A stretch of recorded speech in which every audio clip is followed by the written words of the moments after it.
Good afternoon. I'm Dara Bunjon. I'm the food enthusiast here at J More Living. I'm a food writer, food stylist, PR maven, and a frustrated baker. Those of you joining us live, drop your comments and questions for my guest and or myself into the comment box, and you'll see me turn my head to check time to time so we can address those inquiries. I have a few words for you from J More Living. Summer is heating up and J Moore is here to help. Plan your trip with J Moore's special Maryland travel section, highlighting local attractions, events, and itineraries. Visit jmoreliving.com/travel to learn more about Maryland's scenic byways, the state's ice cream trail, and more.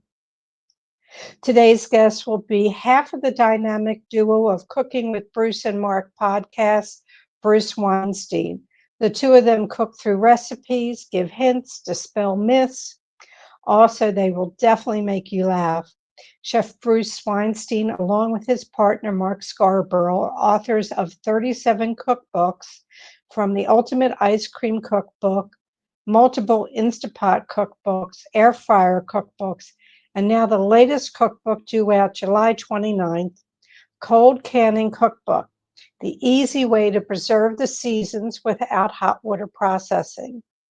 425 recipes for small batch jams, jellies, chili crisps, pickles, krauts, kimchi, and more that will safely keep for months to a year in your fridge or freezer. Their books have hit international bestseller lists, won national and international awards, and have been interviewed by the best, from Lester Holt, Barbara Walters, and now me.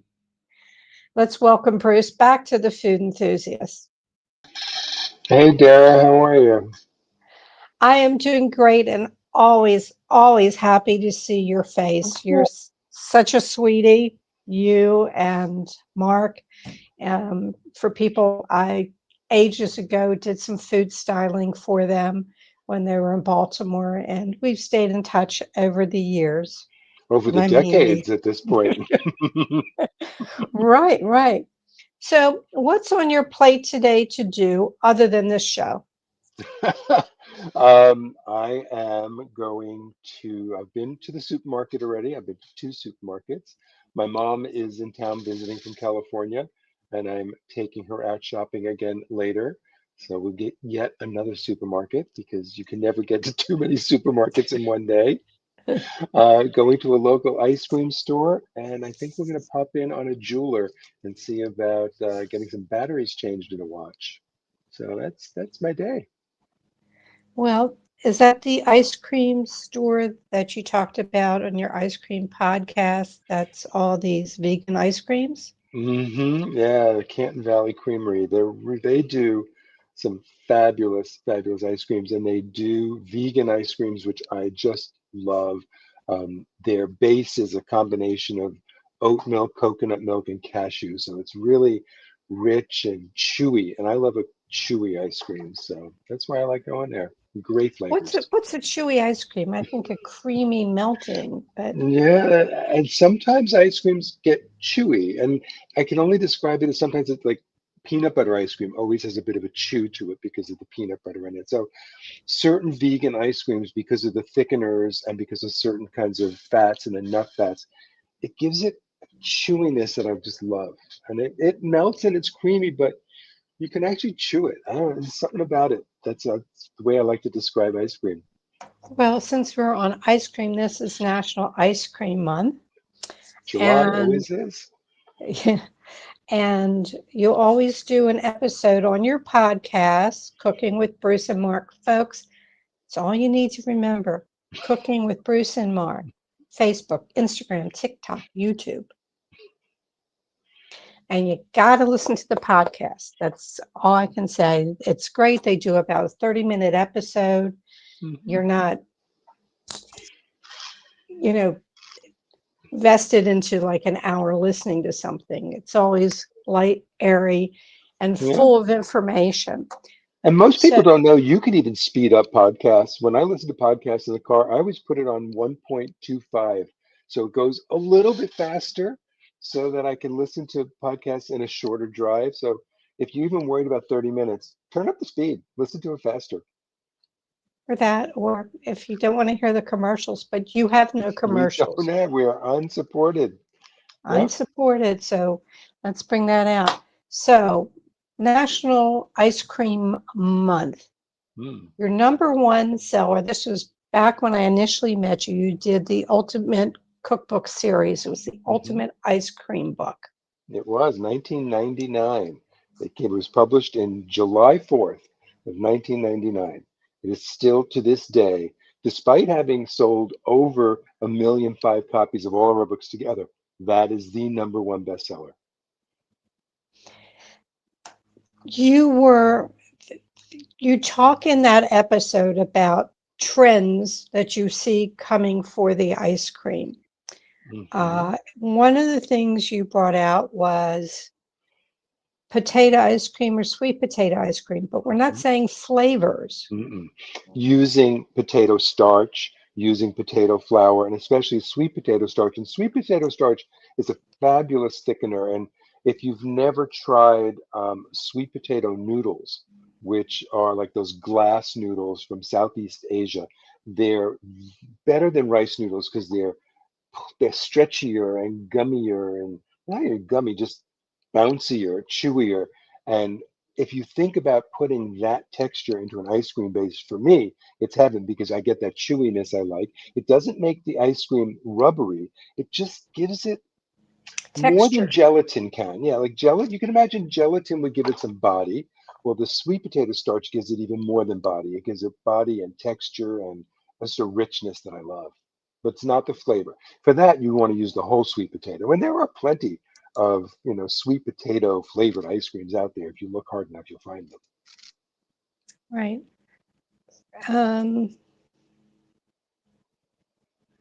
just looking over the notes, this cookbook, the Ultimate Ice Cream Cookbook, you were creative back then. You were doing some flavors that weren't the norm. Mm-hmm. And there's an interesting story. You did a sweet potato sesame ice cream Yep. and you did a corn ice cream. The corn ice cream was one of my favorite ice creams in the book. I think you have to be somebody who likes creamed corn, that canned creamed corn, because it's sweet and it's creamy. Now imagine that being the base flavor of an ice cream. And to me, that's just heaven. And we made that I was on the Today Show for that book without Mark. And it was John Siegenthaler was hosting, and he was guest hosting that day. And we got to taste it. I think it was either Soledad or Brian was with him. It was somebody else was hosting with him. And when it came to tasting it, he tasted it and he was like, "Don't think I like it." And I was like, "Wow, you invited me on the Today Show to tell me you don't like ice cream." So the other host elbowed him in the ribs and then handed him a bowl of blackberry sorbet. And he's like, "Okay, this I like." I'm like, "Okay, thank you." At least, as Of a course, TV host, you have one job. you're supposed to say you like it, and when the camera's Always. off, right? But you're always great at flavors. I remember the muffin cookbook, and I brought this up Mm. 3 years ago in the interview at that time. Um, the lemonade uh, Everybody muffins. talks about those lemonade muffins. They're great. You use frozen lemonade concentrate in the muffin batter, and it just adds a punch of flavor. It adds the sugar. It gives you the sweetness. And was always trying to figure what can I add that will give me both texture and flavor. And that was just one of those things that took off. Everybody loved that idea. Right, because it, yes, it's sweet, but it cuts it because of that Mhm. acidity or Yeah. that bright flavor. Mhm. I think the most unusual recipe in that muffin book was the haroset muffins. I know it seems weird to say, well, haroset, you eat it at Passover, and so why are you making muffins at Passover? Well, you can make haroset at other times of the year too. And when we were trying to come up with a appley dried fruit nut flavor, both Mark and I said, maybe the flavor corrosive, if we made some, ground up some apples and some raisins and some walnuts with a little sweet wine and put that in the base of ice cream, and it worked, and as a base of a muffin, and it worked so well. It was just, you just take that bowl of corrosive, throw in some eggs and, a little melted butter and some flour and baking powder, and we had great muffins. Yeah. You've always been so creative. You were stating in your podcast, I think it was 2 podcasts back, some of the trends that you see for the ice cream Mm. coming, what 2026 is going to look like with ice cream. Can you fill my viewers in a little bit? Well, hang on a second. I have to find that script again. Well, I can sit here and fill you in. Okay, Matcha, remind me. Oh, yes. So flavors, lychee. yeah, there are Asian flavors are going to be really big in ice cream coming next year. And sure, you could have always for years gone down to ice cream stores in Chinatowns and get, a lychee ice cream, but it's becoming much more commonplace. You're going to be able to go to the supermarket and find matcha ice cream and lychee ice cream and dragon fruit and all these fabulous Asian flavors, black sesame, red bean. And I think that reaching a mainstream audience of these flavors is really a fabulous idea. Yeah. And, I talked about in this intro from Jane We're Living, Maryland has an ice cream trail, and Yeah, it is in, you can see the episode, the free yeah. magazine, and on the website, just a reminder to folks, all the different uh, producers of ice cream in the state, and you can just make a whole tour of it. That's a I, reason to yeah, come to I Maryland just for that. just for that. Just for that. Although you have to go to the aquarium. Sorry, you have to stop in Baltimore and go to the aquarium. One of the best one of the best things to do in the country is that Baltimore Aquarium. Well, thank you for saying so. I think, I don't know, were you and Bruce part of IACP at any time? Mark and I were. Yeah, we haven't in a few years, but yes, we have been part of ISCP. The reason I brought it up is when ICB had the conference in Baltimore, Hmm. I was sort of co-chair on the aquarium gala, and Hmm. everybody was in there. All right, I want to talk about your new book. I love Uh, my new book. Yay, you cold know, canning. this spoke to me because, I'm one person. I don't want to do all this equipment and boil and stuff and things like that. So, cold canning, the easy way to preserve the seasons without hot water process. Hmm. And it's small batches and it's creative and 425 recipes. How long did it take you and Mark to do that book? It was about a year of recipe testing for this book. And small batch, I think, is so important because part of why a lot of people don't want to can is they don't want to end up, as we say, they don't want to end up with enough to survive the apocalypse. You just want to make enough to have breakfast for a week or two. So you get a quart of strawberries at your farmer's market, you could turn that into 2 small jars of strawberry jam. And since it's only 2 small jars, you don't have to process them. You don't have to put them in a water bath. You don't have to steam them. Put them in your refrigerator. They will last a couple of months. Put one in your freezer. It'll last indefinitely. And then just take it out the night before you want to have strawberry jam. And it goes for everything in the book, for all the jams, all the jellies, all the chili crisps and chutneys and kimchis. Everything only makes 1 or 2 or 3 jars because really that's all you need. Are you going to open a store? Are you trying to like sell it and start a business?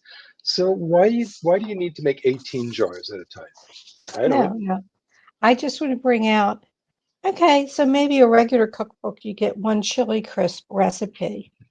You have almost everything chili crisp, star anise smoked paprika chili crisp, Mhm, five spice chili crisp, garlic mhm. scallion chili crisp, gochujang, can't say that, chili crisp, What shiitake you got Szechuan over peppercorn chili crisp, sumac cinnamon chili crisp, curry chili crisp, and wasabi nori chili crisp. So, folks, it's There's a million things here. I have a question here, or two we combine. What's the most unusual ingredient you've brought to any of your recipes and added a surprising good result? And how do you manage to come up with so many recipes for just one book? Okay, I'm going to start with the second question first. How do I manage? That's my job. That is what I do for a living. My job is to think about food, to combine food flavors and concepts, to know what's going to work.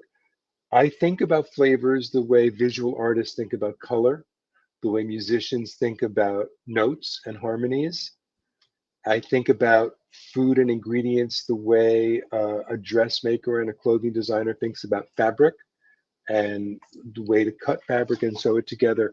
So figuring out what works together and what I would want to eat, it's a passion, and it is just what I am naturally good at.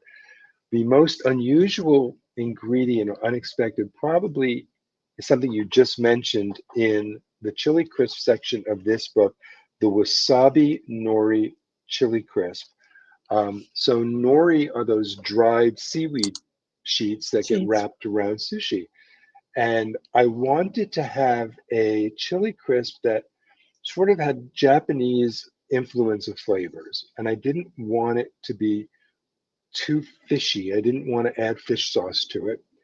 And I thought, what if I were to grind up some of those seaweed sheets along with the chilies and the ginger and everything else before I poured the hot oil on it? And it worked so beautifully. It gave it an ocean flavor without being fishy, a savoriness, a saltiness, but it wasn't hot enough. So then, what can I add that's crunchy and hot? And I happened to have a tin of wasabi fried peas, those crunchy little green wasabi Green fried peas peas, in the right? pantry. And I put those in the food processor to coarsely grind them. I made another batch, threw those in with the ground up nori. The combination was just unbeatable. It was, you had the crunch, the heat, and that ocean saltiness from Right. the seaweed. It was fabulous. The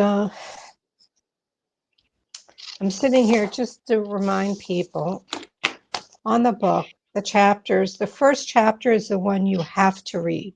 You do not skip it. You read every little word of the first chapter, which says, "Don't skip this."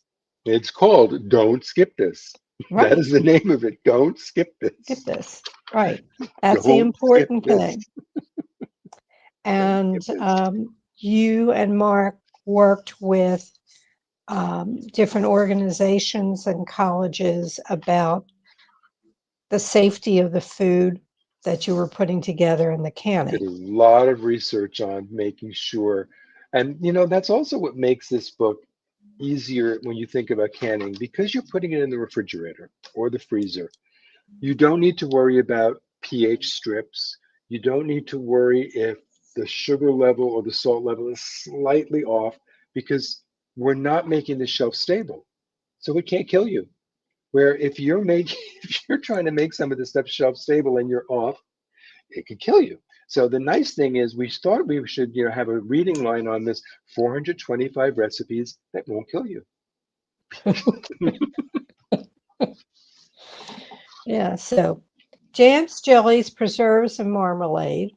Mm, And on one of your podcasts, you talked about the difference between jams, jellies, preserves, and marmalade. What's the hmm difference? hmm So it's, let's see, is it jams? Jams are pulp, jellies, fruit juice, preserves, and marmalade is whole fruit. Bigger chunks, whole fruit, whole berries. Marmalade is almost always a citrus, usually orange, but you could do lemon. There's actually a recipe in the book that I'm demoing in a cooking class in 2 weeks for carrot marmalade. And so it's made with thinly sliced lemons and shredded carrots. So it's sort of a sweet and sour marmalade, the sweet from the carrots and the sour from the lemons. I'm sitting here. Let's see, we have salsa, chili crisp, chili sauces, chili paste, Mm. pickles, preserved vegetables, and syrupy fruit. In your chili chapter, A Yep. lot of things are blended with matcha, the matcha flavor. Oh, salsa matcha. If people don't know what salsa matcha is, it's a sort of like a chili crisp from Mexico. And it's dried chilies and some kind of nut, and usually some kind of dried fruit and spices that gets fried up and then blended in a food processor until it's coarse and pasty. And by varying the kinds of dried chilies, and some dried chilies are very flavorful and very sweet, some are very smoky, some are very hot. So if you play with the kinds of chilies you're doing and you change the nut, you change the dried fruit and the spices. I mean, there's a cherry pistachio salsa matcha that uses dried morita chilies, which are very smoky. There's a cranberry walnut salsa matcha that uses guajillos, which are very flavorful and not too spicy.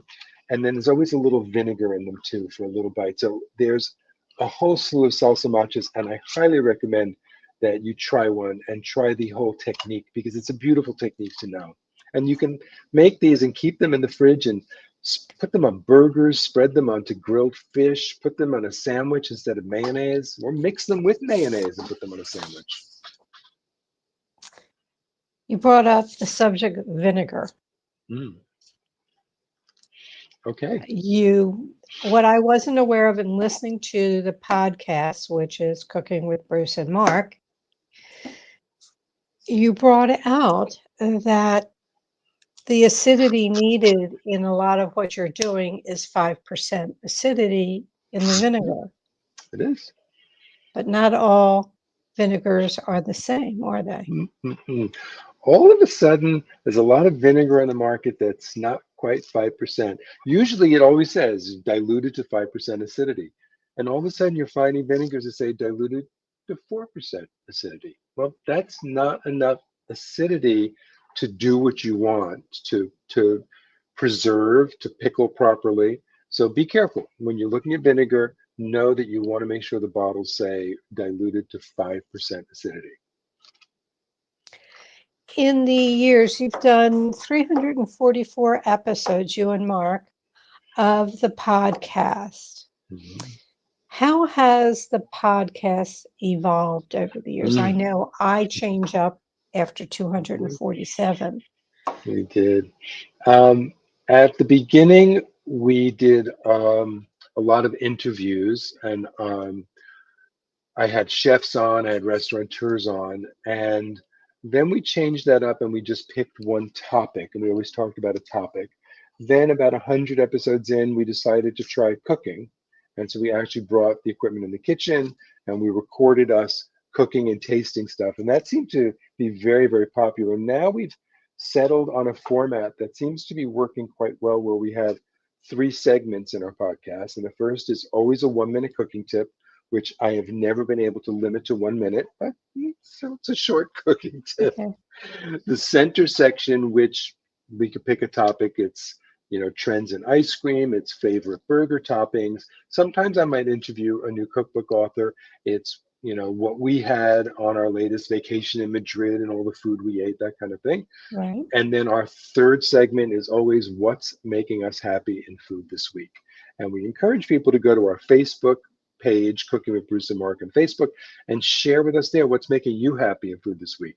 Because sometimes those things are great ideas, and I want to jump into what's making you happy in food. It's funny you said that because I wanted to tell you what's making me happy in food this week. So it's not up. I've done, like baby back ribs in the Yum. oven, but I saw spare ribs. I went, let me try Asian spare ribs. Hmm. And I found a recipe I adapted because it was huge and I had to trim some stuff off and things of that nature. But it came out really, really well. Hmm. I put it up on Facebook. That's how excited I was with it. Good.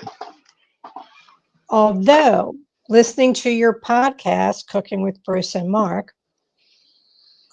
I go to the internet. I look for recipes and I suggest people who do get recipes, a number of them off the internet, or at least ideas, to go back maybe 3 episodes where you and Mark were talking about AI generated recipes.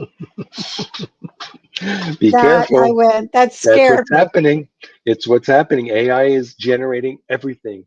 It's generating entire podcast episodes are AI generated. So be careful when you look at a recipe. Do ingredients look funny? Does it seem like those things shouldn't go together? Are there no details really in the recipe of what you're supposed to do with that ginger? Does it not say how long to cook it? If you My father always said about food, when in doubt, throw it out. Same thing about internet recipes. When in doubt, find something else. Right. I went and I looked, and my friend Jeffrey, who is watching now, we always talk about recipes and things that are lacking. I do want to stress to people, anything that Mark and Bruce write is tested. It's given to you in 2 weights, regular cups, but grams. And if I want to stress, you can go find a scale, very inexpensive right now, and to do at least your baking in grams. Oh gosh, I can't imagine at this point not baking in weight. I put my bowl on the scale. I weigh my eggs because sometimes eggs are not exactly the same size. You you press tear, the scale goes back to zero, add your sugar, press tear, it's so easy. It's just, and you know it's going to work. Right. But speaking of So, baking, okay, in your yes, intro, you call yourself a frustrated baker. Why are you frustrated about baking, Dara? because no matter what I do, sometimes it just doesn't turn out. These are qualified recipes. These are tested recipes from Mhm. well-known people, but it could be that the oven's off, or this didn't work, or maybe the eggs weren't large and said they were large, because I don't measure the eggs. I just put Mhm. my eggs in. For whatever reason, you can't, there's no shooting from the hip when it comes to baking. No, it shouldn't. You shouldn't. It's Yeah, right. If you're making a soup or a stew, you can add something. You could take something out. It's still going to be a soup or a stew. If you change things around in baking, you might end up with a soup or a stew. Right. That's what I'm saying. That if something goes wrong, it was a long, long time ago. I was on a radio interview show with Joe Lombardo. I mean, this way before I met you and Mark. And somebody called in and they said, "Well, I'm baking brownies, but I realized that I put in double the liquid and the egg amount, all the things to add to it. They had done double. What do I do?" I said, "Go get another box of brownies." That's the only thing I could come up with at the time. Mhm. Um, There's no way to fix that. If it's not in the oven yet, yes, you can add twice as many dry ingredients, but otherwise, mm-mm, no. mm-mm. You were talking about, there's so many things, I'll just touch on this. Your latest episode was what you called, your subject was a side quest, Mm. which in Gen X terms basically comes from video games. It's a gaming thing. It's a gaming thing. Mhm. But when I met you, I was starting my side quest. Yeah. In general, in baby boomer language, avocation to vocation. Mhm. It Sure. is right. This is what it is. I was Yeah. working a full-time job. I was doing food styling. I was writing. I was doing all this, and I was getting paid Hmm. to do it. And this path opened up to me for a career. Both of you, Mark and you, this cooking was not where you started off. It was Mm-mm. not a goal. So your side quest became the cookbooks. Mark Yes. was a professor and he started writing food columns and he started getting paid for that. And you met and you both love to cook and you love to eat. Came Mhm. the cookbooks. You have other side quests. Let's tell me what Mark is doing because he's not here. So during COVID, Mark decided he wanted to start a podcast about Dante's comedy, the Inferno, Purgatorio, and Paradiso. And he wanted to do it slowly, one canto at a time, two lines at a time. And he didn't care if five people listened to this podcast, it didn't matter to him. He's now 400 and some odd episodes into Walking with Dante. He is halfway through Purgatorio. He has a following that is global. He's the the downloads are in the tens of thousands of people who listen to Walking with Dante, and it's quite amazing. And he's turned that has really become even more than a side quest. It's really become. I mean, it's not another career yet, but it could be. I mean, if he wanted to retire from what we're doing, he could make that a full-time job, And he's earning money doing it. and he's People, earning money doing it. right. And now we've talked before, knitting was a little It sideline was a and then you hobby. At first, it was a hobby. That's all it was. I wanted to learn how to do it, and it turned into a side quest, which is almost a second career at this point. I've written two best-selling knitting books. We were having a meeting once with our publisher, Stuart DeRoy Chang, who published our Ham, An Obsession with the Kind Quarter book, and Goat, Meat, Milk, Cheese book. And we were both wearing sweaters that I had made, and our editor asked me about them and put me in touch with the craft DIY editor at Stuart DeBoer and Chang. And within a month, I had a contract to write my first knitting book. yeah. And now I teach knitting workshops online and in person.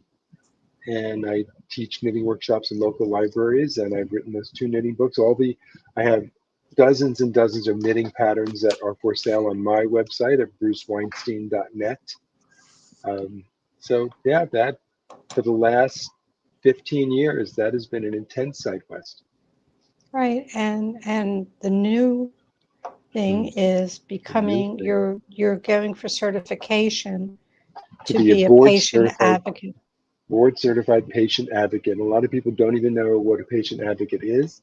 The patient advocates help you navigate this complex medical world that we're in, from understanding your diagnosis to helping you find doctors who can treat you, helping you know all your treatment options, second opinions, insurance issues, denials, claims. If there's a problem that you're having dealing with the medical field, a patient advocate is somebody who can help you. And I am going, hopefully, will pass the exam on October 4th and be a board certified patient advocate. Well, I have no doubt that you will pass it. We do have one more question, and I'm Okay. curious to hear your response. Do you find that recipes published in books are more reliable and perhaps even better than anything you can find online? Hmm. That's a difficult question to answer because sometimes it's both. Um, Books, I find that usually I can trust most books have been tested. Every now and then you run across a book where nothing works. It happens. But mostly, books are tested. And then what I do is if I'm going to start looking online, I tend to start with the people online whose books I like and trust. So, for instance, in terms of Chinese cooking, which I do a lot of, and I love Sichuan cooking, there's a book that I like called The Walks of Life. And that started as a website and videos. And it's a family that they all cook and they all combine it. And their online recipes are brilliant. Then they got their book. So their book is limited. And to get more, I go to their website. Um, if I go to well-known websites, to kingarthur.com, or you go to Bon Appetit, you're most likely going to be able to trust it. I don't necessarily trust all these food blogs where I don't know. I don't know if it's AI. I don't know if it's real. And also, you tend to see the same thing over and over again on those kind of websites because somebody posts a recipe. Even I'll post a recipe on our website, and then all of a sudden I'll see that repeated because people take them and they copy them. So it's a difficult question to say one or the other. Books tend to be, I think, a safer bet, but you sometimes you want a broad option. So look online, but be careful who you're looking for. Right. Got it. So I can always talk with you and Mark, but I know you have things to do. So in the past, I've asked you some questions, so I'm narrowing it down. If you wake up tomorrow morning with a new talent, what would Mm, it be now? It can't be a patient advocate, can't be knitting, it can't be cooking. So if you mm. wake up with a new talent, what's the new talent going to be? Fluent in Mandarin. I want to be fluent in Mandarin. That would be amazing. And to what purpose? So you could go Travel, to so I travel. could travel. That's for traveling. My European language skills are okay for hotels and restaurants, and that's all I need. But my Chinese is useless. So it would be to understand those tones because I don't hear it. So yeah, it'd be definitely Okay. have to be a language and probably Mandarin. All right. What are two that must be in your refrigerator? Chutney of some kind. Right now, there are 2 jars of black currant chutney that I made last week from black currants that Mark grows for me. And there always must be a giant wedge of Parmigiano Reggiano, which is, if there's only one cheese in the world, that's got to be the cheese. Because you can Okay. eat it, you can cook with it, you can grate it, it stays forever, and it's my favorite. And just to remind people before we wrap this up, you can connect with Bruce and Mark at cookingwithbruceandmark.com. In the notes will be links to them, and you can find it um, TikTok, Instagram, Facebook, YouTube, and the website. Absolutely. And if you can't find the link here, all the books, they do have all their books listed and you can purchase at the website. My final question, Mr. Weinstein, what didn't I Yes. ask you that I should have? Oh, what should you have asked me? What am I having for dinner tonight? That's always the one. But then you have to answer it too. That was part of one of my supermarkets this morning. My mom is visiting from California, and I'm making one of her favorite foods. I'm grilling her veal chops, and I'm making Greek roasted lemony crispy potatoes to go with the veal chops. And I know this doesn't sound like it should go with it, but we're gonna have kimchi too, because I made a batch of kimchi from the book Cold Canning last week, and it's phenomenal. And my mother is in love with my kimchi, so we will have kimchi with our Your potato mother, and veal does your chops. kimchi have a certain, I know you like heat. Is there a lot of heat in that? And does your mother like the Really odd. heat? I was shocked. I didn't think she'd be able to eat it. She was sucking it down. Yeah, good for her. Yeah. Well, I don't know what I'm doing for dinner. I know I'm going to scoot off to get my hair cut. Okay. And I have some chicken wings in the refrigerator. I finished off the spare ribs. Throw the wings in an air fryer. The best way to Don't cook them. don't have A an air little fryer. You need an air fryer, a little salt, 400 degrees in an air fryer, and in 25 minutes, it's like they were deep fried and all the fat's down at the bottom of the air fryer. Well, I'm managing without because there's only so much space.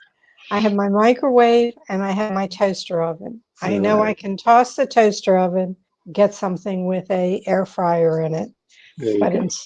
but until it dies, All right. that's it. It's a piece of equipment. Bruce, thank you. My regards to Mark. And just to let people know, Mark is teaching right now, so that's Yep. why he's not here. And good health. Thank you. Same to And you. Is there another book in the planning? There is a proposal out with our publisher, so we'll see. Okay, you'll let me know. You'll let I us will let know. you know. Absolutely. All right, thank you so much. Dara, is my pleasure. Thanks. Okay, everyone, I have a couple of announcements. Feel free to reach out to me via my email, food@jmoreliving, or at Dara Cooks is the Instagram. And on Facebook, I do have a page called the Food Enthusiast. Next week's guest will be Victoria Granoff, a highly acclaimed creative director, food stylist, and author known for her work in food media and her ability to blend storytelling with culinary artistry. She is also a Le Cordon Bleu trained chef and has authored 4 cookbooks. Her most recent is Sicily, My Sweet. She is a director, food stylist, cookbook doula, author, chef, and coach. Her Substack is Delicious Tangents. Do tune in next week. You can sign up for jmoreliving.com. You can sign up at jmoreliving.com for the free This Week in Baltimore Eating newsletter. Comes out every other week. Recipes, local food news, and videos from the Food Enthusiast. Go up to jmoreliving.com. On the menu, click on Connect and fill out the form. And then every other week, you'll get the news, and it has recipes and the show, what's going on in Baltimore food. All our shows are immediately archived in video form on Jmore Living's Facebook page and jmoreliving.com. Though today it's going to be running a little later, but every other week it's immediately archived in video form. But by the end of this evening, they'll both be up on the YouTube and Jmore Living and Facebook. We truly appreciate it when you share our show with friends and family. Feel free to go back into our archives and enjoy past shows. May you always, always, may your plates always remain full. And I hope to see you next week.